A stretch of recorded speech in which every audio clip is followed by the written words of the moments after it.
vamos a hablar de temas de México porque el Senado aprobó esta madrugada la controversial reforma judicial.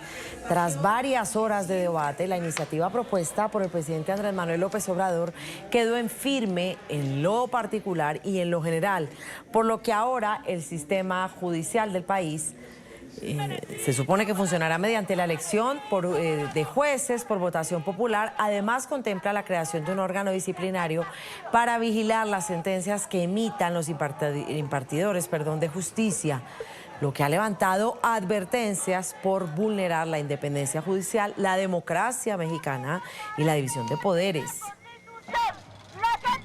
Dieron un total de 127 votos, de los cuales fueron 86 votos a favor, 41 votos en contra y 0 abstenciones, por lo que se reúne la mayoría calificada necesaria para la aprobación del dictamen.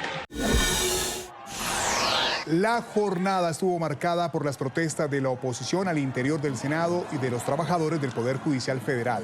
En horas de la tarde del martes rompieron con unos tubos las cadenas de las rejas del Paseo de la Reforma del recinto y lograron subir las escaleras para ingresar, portando banderas, megáfonos y matracas alusivas a las fiestas patrias. Los manifestantes se apostaron a las entradas del salón de sesiones sin que los guardias de la Cámara de Senadores pudieran detenerlos. Personal identificado como Protección Civil en el recinto legislativo tuvo que usar extintores para disuadir a los manifestantes.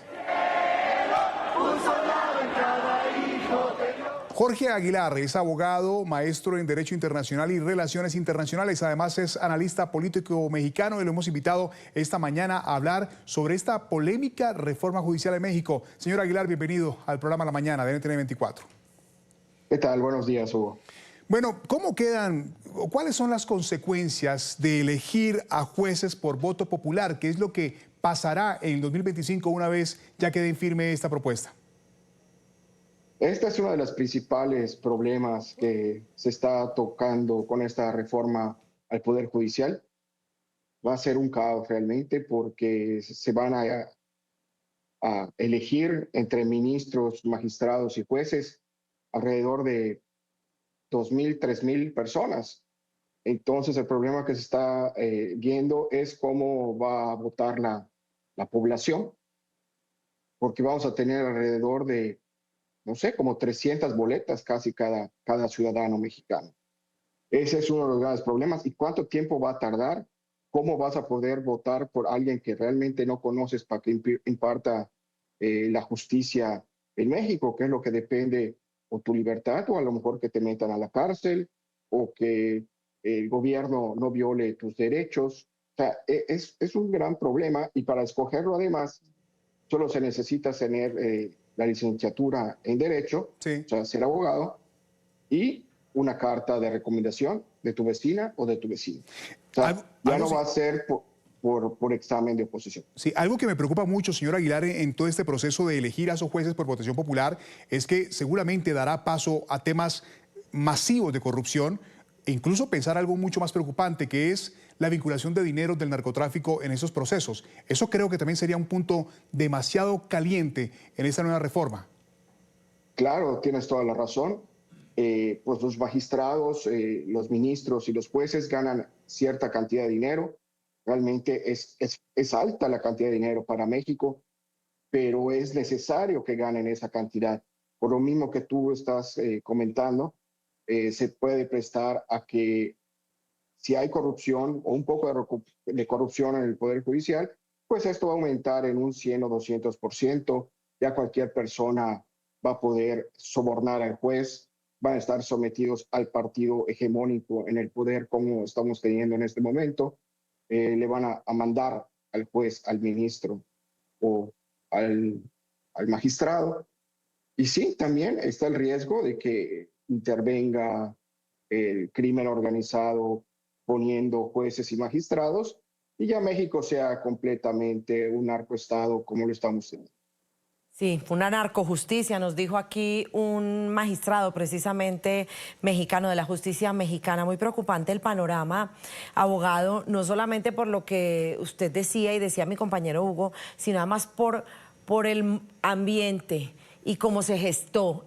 Primero, la aplanadora oficialista, por supuesto, en el Senado, aprobando una iniciativa legislativa, un regalo de cumpleaños para AMLO porque va de salida, por un lado, y por el otro, muchos saltos, triples saltos mortales de personas de la oposición que sorprendieron a los que llamaron que vendieron la patria porque votaron a favor, senadores del PRI, senadores pues, opositores que apoyaron incluso a Xóchitl Gálvez en las elecciones. Y por el otro lado, un ambiente de un senador de Movimiento Ciudadano con un papá detenido justo en el momento, y están diciendo que la represión de AMLO y lo que intentó controlar el Ejecutivo a los senadores con este tipo de cosas que llamaron casi un secuestro y una detención política, pues muy preocupante el ambiente, porque dice que prácticamente murió ayer en México la división de poderes.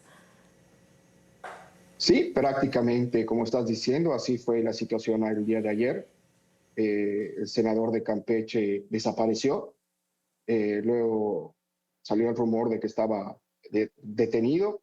Y sí, en efecto, estaba detenido su papá y creo que su coordinador, y él tuvo que ir a rescatar prácticamente a su papá y a su coordinador en el estado de Campeche. También Miguel Ángel Yunes, su hijo, es el senador que tiene la senaduría, y él es el suplente de su papá, y estaban por el Partido Acción Nacional. Y por ciertas situaciones que tienen ellos con la justicia, más bien toda la familia tiene problemas con la justicia de lavado de dinero, enriquecimiento ilícito y otras situaciones, pues les llegaron al precio, y el precio es que no los iban a molestar mientras ellos estuvieran. Entonces, la corrupción que Morena y el gobierno actual dicen que no hay, ellos son los que más practican esta corrupción.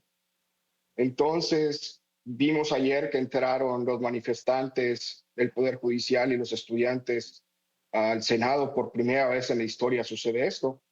Y esto puede escalar, por desgracia, en México. Nadie quiere que haya violencia, ni que haya sangre, porque en México ya tuvimos suficiente sangre, como en prácticamente toda América Latina. Y miren lo que pasó.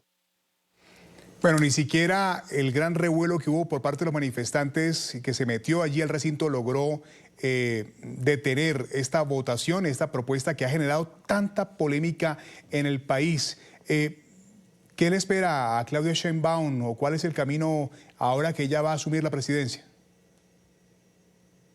Pues ellos hablan de que arrasaron las elecciones. Aparentemente eso pasó, aunque ahí están saliendo muchas cosas de lodo a flotar. Se dice que salió el 60% del padrón electoral a votar, que son aproximadamente 99 millones. Y por otro lado, algunos han estado contados los votos. Parece que las elecciones salieron al revés. Parece que salió más del 70% del electorado a votar. Y están saliendo ahorita muchas cosas que los partidos políticos no lograron hacer, como defender el voto de los ciudadanos. Y estas son las consecuencias ahorita de lo que está sucediendo con el Poder Judicial. En vez de que los mexicanos o los partidos políticos defendieran esta situación, no metieron las manos prácticamente. A lo mejor, y lo más seguro que todos sospechamos, es de que también fueron amenazados, como han sido amenazados los diputados federales y los senadores. Esto es corrupción pura, es corrupción pura. Y sí, como decía Carla, tenemos mucho temor de que el crimen organizado empiece a impartir la justicia en México. También nosotros como abogados pues tenemos nuestras preocupaciones de cómo va a ser la justicia. Claro. ¿Justicia de quién? ¿Sobre quién y para quién? Porque siempre en estas situaciones de inicios a lo mejor de una dictadura, pues empiezan a meter gente a la cárcel, como pasó con el papá del senador de Campeche. Sí, muy grave. Y así puede pasar con cualquiera. De hecho, uno de los principales temores es de que sin una orden de aprehensión o de cateo te puedan detener. Sí, detenciones arbitrarias como vemos en las dictaduras. Jorge Aguilar, abogado, gracias por acompañarnos aquí en la mañana.